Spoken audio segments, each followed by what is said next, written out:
Nasa stage na nga kami na sobrang likot na ni Honor. Hindi mo na siya pwedeng iwanan ng mag-isa sa bed. Kailangan may matang palaging nakatingin sa kanya dahil kung hindi, mahuhulog na talaga siya.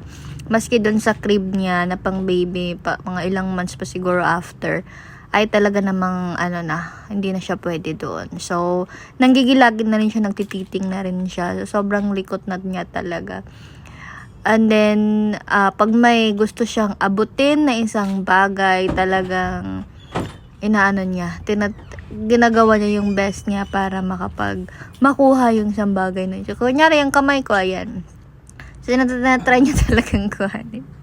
Yung kamay ko. Muntik pa nga siya mahulog nito kasi ang galing na niyang mag-rub. Uy! Muntik na mahulog. Ayan, ito naman. So, tinry ko rin, yan, yung laruan na yan, gustong-gusto niyang kuhanin. Ayan, tingnan mo na pa.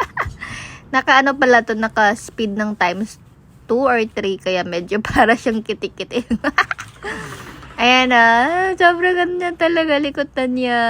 Pati pag binibihisan mo, sobrang hirap na. Kasi likot na. Ayan na. See you. Thank you guys. Bye.